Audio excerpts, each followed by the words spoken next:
দর্শক পাঠক happy new year. দেখছেন সকাল সন্ধ্যার প্রতিদিনের আয়োজন কি খবর বার্তা কক্ষ থেকে। আজ সন্ধ্যায় আপনার সঙ্গে আছি সিরাজুম মুনিরা।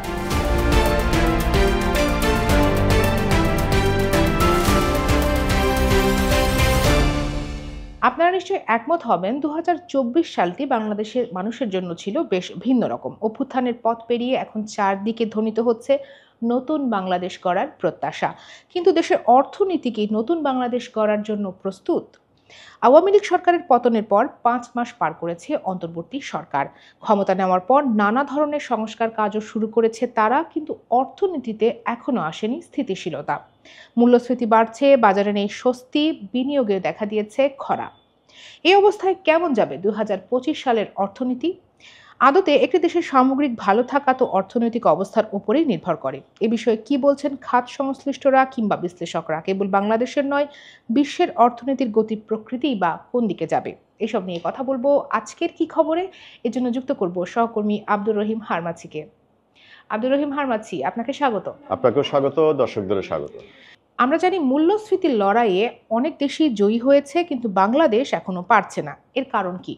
আদৌ কি এই বছর মূল্যস্ফীতিকে লাগাম পরানো সম্ভব হবে? সেক্ষেত্রে কি কি পদক্ষেপ নিতে হতে পারে?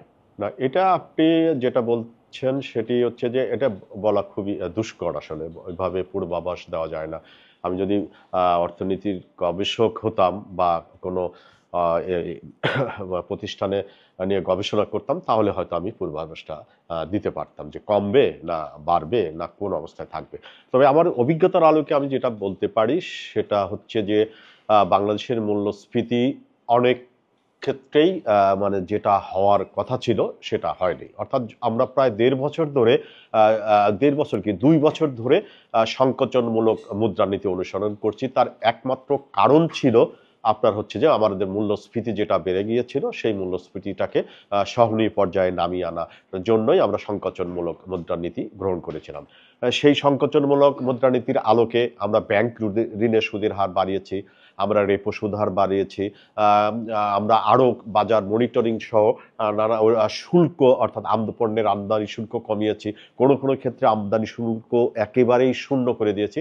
তারপরে বাংলাদেশের মূল্যস্ফীতি কমেনি, উল্টো বেড়েই চলেছে। এখানে একটু উদাহরণ বারবার মূল্যস্ফীতির আলোচনা চলেই আসে, সেটা হচ্ছে যে শ্রীলঙ্কার উদাহরণ। যে শ্রীলঙ্কা আপনার মূল্যস্ফীতি যেখানে 70% উঠে গিয়েছিল 2 বছর আগে, সেই মূল্যস্ফীতি তারা এখন শূন্যে নামিয়ে আনতে পেরেছে, কিন্তু বাংলাদেশে সেটা পারেনি। এখন বর্তমান বাস্তবতার আলোকে আমরা যদি সবশেষ মূল্যস্ফীতির তথ্যটা দেখি, তাহলে গত নভেম্বর মাসের তথ্য আমাদের হাতে এসছে।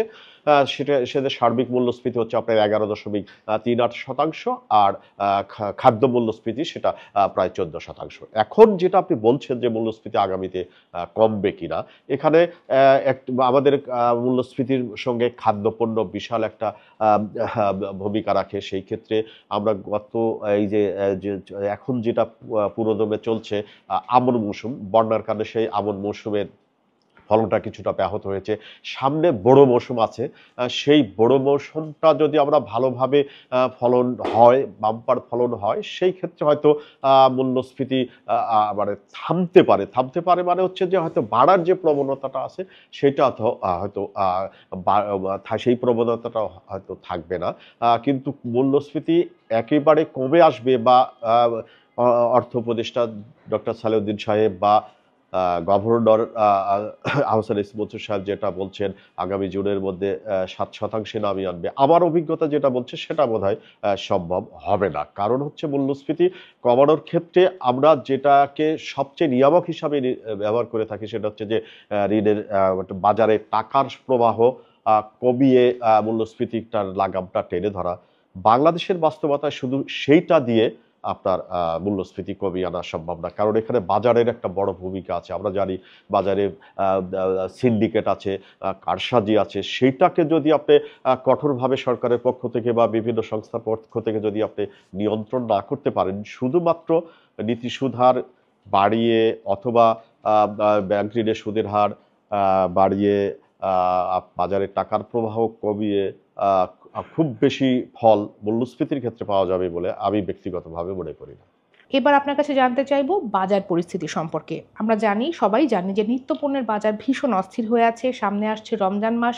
সেই সময় কি নিত্যপণ্যের বাজার স্থিতিশীল থাকবে, সহনশীল থাকবে কিনা, পণ্য সরবরাহ স্বাভাবিক থাকবে কিনা, এসব সম্পর্কে কি বলছেন সংশ্লিষ্টরা? এখানে একটা খোলা মোটা দাগে বলাই প্রয়োজন, সেটি হচ্ছে যে ভরা শীতের মৌসুম চলছে। শীতের কারণে কিন্তু সবজি জাতীয় বা শাকসবজির দাম কিছুটা নিম্নমুখী হয়েছে, এই আলোচনাটা করাই প্রয়োজন। কিন্তু অন্য পণ্যের দাম কিন্তু কমেনি। বিশেষ করে এই সময়টাতে আমনের মৌসুম, ভরা মৌসুম চলছে, আমনের অনেকটাই উঠে গেছে এবং সেই ক্ষেত্রে কিন্তু চালের দামটা কমেনি। তার কারণ আমি একটু আগে বললাম যে বন্যায় কিছুটা ক্ষতিগ্রস্ত হয়েছে, চালের দামটা কিন্তু ঊর্ধ্বমুখী। অন্য পণ্যের ক্ষেত্রেও কিন্তু দামটা কমার কোনো লক্ষণ দেখা যাচ্ছে না।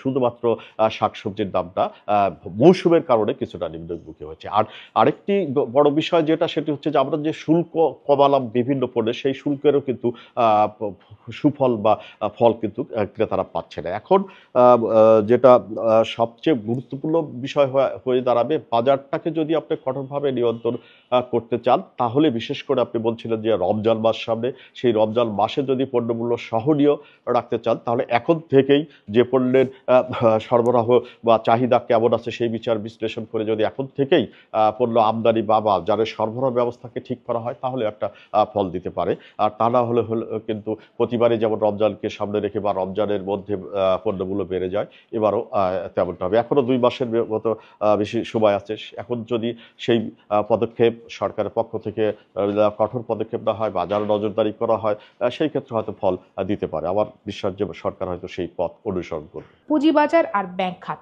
এই দুটি খাত নিয়ে নতুন বছরে বিশ্লেষকরা কি ভবিষ্যৎবাণী করেছেন? কেমন অবস্থা দাঁড়াবে এই খাত দুটি? এখন প্রথমে যদি আমি পুঁজিবাজারের আলাপটা করি, পুঁজিবাজারের আলাপটা আমার ব্যক্তিগত অভিমত হচ্ছে এরকম যে যদি দেশের অর্থনীতি সুস্থির না থাকে বা স্থিতিশীল না থাকে, তাহলে পুঁজিবাজার ভালো হবে এমনটা প্রত্যাশা করার কোনো কারণ আমি ব্যক্তিগতভাবে দেখি না। এখন আমাদের অর্থনীতি দেখেন আপনি, গত এক বছর ধরেই অর্থনীতি মোটামুটি ভাবে এক ধরনের ক্লান্তিকাল চলছে, সংকটের মধ্য দিয়ে যাচ্ছে। সেই অবস্থায় কিন্তু আপনার বর্তমান প্রেক্ষাপটে ওই গত এক বছরের সঙ্গে যদি এই নতুন বছর সামনে রেখে যদি তুলনা করেন, খুব বেশি শেয়ার বাজার কেন, অন্য সবকিছুই খুব মসৃণ যাবে বা ভালো যাবে এমনটা প্রত্যাশা করা আমার ব্যক্তিগতভাবে আমার মনে হয় উচিত হবে না। কারণটা হচ্ছে, আপনি ব্যাংক খাতের কথা বলছিলেন, ব্যাংক খাতে দীর্ঘদিন ধরে বিশৃঙ্খল অবস্থা বিরাজ করছে। তার বহিঃপ্রকাশ ঘটেছে কিন্তু এই যে নতুন অর্থাৎ অন্তর্বর্তী সরকার আসার পর থেকেই, বিশেষ করে গভর্নর দায়িত্ব নেওয়ার পর থেকে ব্যাংক খাতে বড় ধরনের সংস্কারের কর্মসূচি নিয়েছেন। আমরা সেই সংস্কারের লক্ষণগুলো দেখতে পাচ্ছি। সেই কারণে বেশ কয়েকটি ব্যাংক, বিশেষ করে 7-8টি ব্যাংক কিন্তু খুবই খারাপ অবস্থায় মধ্যে আছে। গভর্নর সাহেবও বলছেন সেই ব্যাংকগুলোতে তারল্য সংকট চলছে। সেই ব্যাংকগুলোর পরিণতি শেষ পর্যন্ত কি হবে আমরা কেউ পরিষ্কারভাবে জানি না। আপনি জানেন যে ব্যাংক একীভূত করার বিষয়টি আলোচনা এসেছিল। আমরা দেখলাম ওই সময় প্রায় 6 মাস আগে দেখলাম যে পদ্মা ব্যাংককে একীভূত করবে এক্সিম ব্যাংক, সেই সিদ্ধান্ত থেকে এখন এক্সিম ব্যাংক সরে এসেছে। সবকিছু মিলিয়ে ব্যাংকিং খাতের যদি শৃঙ্খলার মধ্যে না নিয়ে আসতে পারেন, যদি সুশাসন নিশ্চিত না হয় ব্যাংক খাত, তাহলে ব্যাংক খাত কিন্তু আরো খারাপের দিকে যাবে। আর ব্যাংক খাত, পুঁজিবাজার যদি আপনি ভালো না হয়, তাহলে কিন্তু সার্বিকভাবে অর্থনীতিও ঘুরে দাঁড়াবে না বা অর্থনীতিতেও স্বাভাবিক বা স্বস্তিদায়ক পরিবেশ ফিরে আসবে না। আমরা দেখছি বিনিয়োগে ভীষণ খরা চলছে, বড় ব্যবসায়ীরা বিনিয়োগ করতে চাইছেন না। আবার আমরা এটাও দেখেছি দেশের বড় বড় যারা বিনিয়োগকারী, তারা দুর্নীতির নানা মামলায় এই মুহূর্তে কারাগারেও আছেন। এই অবস্থায় দেশের শিল্প খাত এবছর কোন দিকে যাবে বলে আপনি মনে করেন? মানে এইখানে সবচেয়ে বড় সমস্যা বাংলাদেশের অর্থনীতিতে। হ্যাঁ, আমরা দেখতে পেলাম যে গত 6 মাস 7 মাস ধরে আপনার অর্থনীতির অন্যতম একটি পূর্ণ সূচক রেমিটেন্স বা রপ্তানি আয় দুটোই কিন্তু একটু ইতিবাচক ধারা রয়েছে। বিশেষ করে রেমিটেন্স খুবই ভালো ভাবে বাড়ছে। আমরা দেখলাম যে টানা 5 মাস $2 বিলিয়ন বেশি রেমিটেন্স এসছে দেশে। বাংলাদেশের ইতিহাসে এর আগে কখনোই এমনটি দেখা যায়নি। রপ্তানি আয়ের ক্ষেত্রেও এখনো ইতিবাচক ধারা আছে। তো সে কারণে আমরা দীর্ঘদিন ধরে যে সংকটের মধ্যে ছিল বিদেশি মুদ্রা সঞ্চয় বা রিজার্ভ, সেটাও বেড়েছে। আমরা আজকের যে তথ্যটা পেয়েছি তাতে দেখা যাচ্ছে যে $21.50 বিলিয়ন।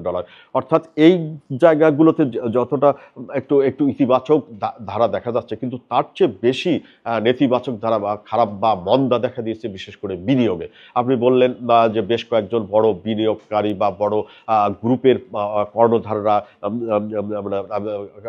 কারাগারে আছেন, এবং আরো বেশ কিছু মানে অনেকেই আছেন পালিয়ে আছেন, তারা ব্যবসা বাণিজ্য ঠিক মতো করতে পারছেন না, ভবিষ্যতে কি হবে তারাও বুঝতে পারছেন না। সবকিছু মিলিয়ে নতুন বিনিয়োগ নেই বললেই চলে। তার প্রমাণ কিন্তু আমরা পাই যখন দেখি আমরা যে নতুন বিনিয়োগের অন্যতম প্রধান নিয়ামক কিন্তু ক্যাপিটাল মেশিনারি ইম্পোর্ট, অর্থাৎ যে নতুন শিল্প স্থাপনের ক্ষেত্রে যে নতুন যন্ত্রপাতি দরকার হয় সেগুলো আমরা ক্যাপিটাল মেশিনারি বলি। সেই ক্যাপিটাল মেশিনারি আমদানি কিন্তু প্রায় 30% মতো কম। অন্যদিকে আপনার বেসরকারি খাতের ঋণ প্রবাহ সেটা কিন্তু 8.30% নেমে এসেছে, যেটা 2-3 মাস আগেও অঙ্কের উপরে অর্থাৎ 10% উপরে ছিল। আরেকটি যদি আমরা দেখতে পাই সেটি হচ্ছে যে বিদেশি ঋণ বা সেটার প্রবাহ কিন্তু কম, অর্থাৎ এখন সাম্প্রতিক সময় আমরা যেটা দেখতে পাচ্ছি, আমরা 5 মাসের তথ্য পেয়েছি, জুলাই থেকে নভেম্বর, যে ঋণটা বিদেশি ঋণ আসছে তার থেকে বেশি পরিশোধ, অর্থাৎ আগের যে ঋণ নেওয়া হয়েছিল তার সুদ আসল বাবদ পরিশোধ করা হচ্ছে। আরেকটি বিদেশি ঋণ যেটাকে আমরা এফডিআই বলি, সেই এফডিআইও কিন্তু 20% বেশি কমছে 5 মাসের হিসাবে। সবকিছু মিলে বিনিয়োগটা একদম স্থবির অবস্থায় আছে। মানে যেটা বলা যায় হচ্ছে সবাই অপেক্ষা করছে, ওয়েট অ্যান্ড সি যেটাকে বলা হয়, যে কি হবে আগামী দিনগুলো, তারপরে হয়তো তারা দেখবে। সেই কারণে বিনিয়োগ বাড়ানোর ক্ষেত্রে সরকারের পক্ষ থেকে বড় ধরনের পদক্ষেপ বা উদ্যোগ নেওয়া উচিত বলে আমি না মনে করি। তা না হলে কিন্তু মানে অর্থনীতির যে সাধারণ দেশের মানুষের যে প্রত্যাশা ছিল নতুন সরকারের কাছে যে হয়তো ভালো কিছু হবে, সেটা কিন্তু থমকে যাবে, বা মানে সেই আশা কিন্তু মানুষের পূরণ হবে না। সেই কারণে বিনিয়োগটাকেই এখন সরকারের সর্বোচ্চ অগ্রাধিকার দিয়ে কিভাবে বাড়ানো যায় বিনিয়োগ, ব্যবসা বাণিজ্য কিভাবে আরো বেশি ত্বরান্বিত করা যায়, সেই দিকেই গতিশীল করা যায়, সেই দিকেই এখন সরকারের বেশি মনোযোগ দেওয়া উচিত বলে আমি মনে করি। আপনাকে অনেক ধন্যবাদ। আপনাকেও ধন্যবাদ, দর্শকদেরও ধন্যবাদ। দর্শক এতক্ষণ সঙ্গে থাকবার জন্য আপনাদেরকেও অনেক ধন্যবাদ। দেশ বিদেশের নানা খবরের বিশ্লেষণ আদ্যপান্ত জানতে পড়তে হবে সকালসন্ধ্যা.com। আর সামাজিক যোগাযোগ মাধ্যম ইউটিউব এবং ফেসবুকে আমরা প্রকাশ করছি বিভিন্ন ধরনের ডিজিটাল কন্টেন্ট। দেখুন সেগুলো, থাকুন সকাল সন্ধ্যার সঙ্গে।